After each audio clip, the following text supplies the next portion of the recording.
दोस्तों तसव्वुर करें कि करोड़ों फ्लोर वाली एक बिल्डिंग जिसके टॉप फ्लोर की खिड़की खोलते ही आपको स्पेस और चांद आपके घर के नजदीकी शॉपिंग मॉल जितना दूरी पर नजर आए।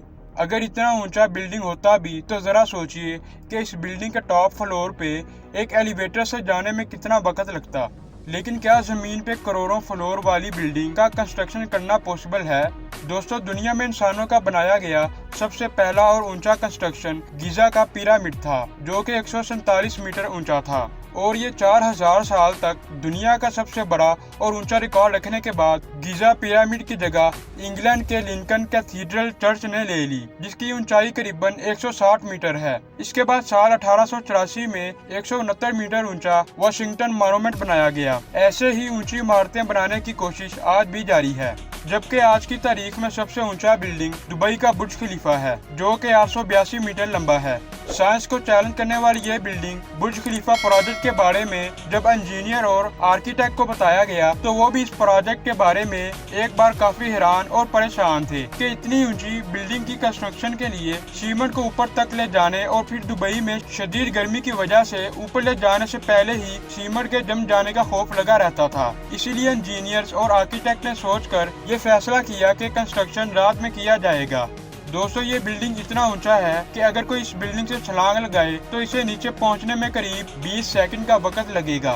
और अब सवाल ये उठता है कि ये इंसान करोड़ों फ्लोर वाली बिल्डिंग का कंस्ट्रक्शन कर सकता है, और अगर इसका जवाब हाँ हुआ तो कैसे?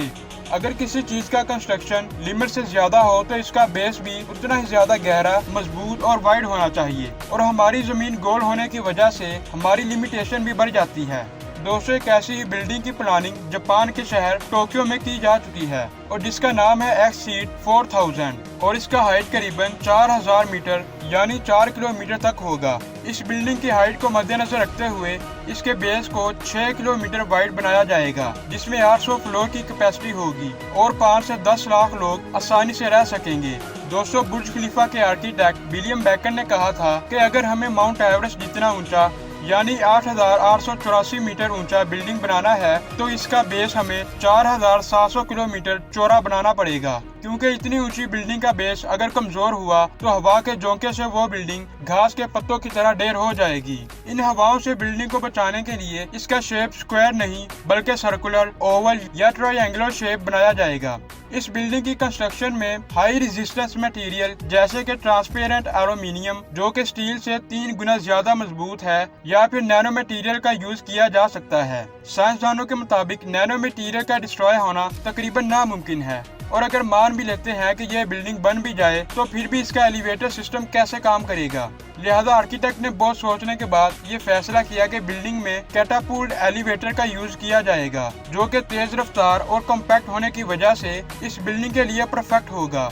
दोस्तों ये बिल्डिंग सिर्फ एक बिल्डिंग ही नहीं बल्कि पूरी दुनिया को अपने अंदर समाने की ताकत रखेगी।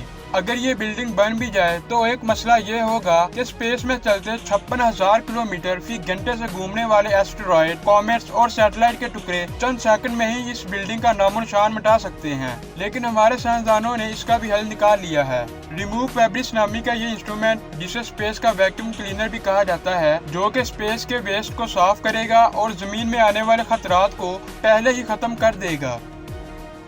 दोस्तों आपको क्या लगता है कि मिलियन फ्लोर वाली यह बिल्डिंग फ्यूचर में बनानी पॉसिबल हो पाएगी? अगर हुई भी तो आप इस बिल्डिंग के किस फ्लोर में रहना पसंद करेंगे? हमें कमेंट करके जरूर बताएं।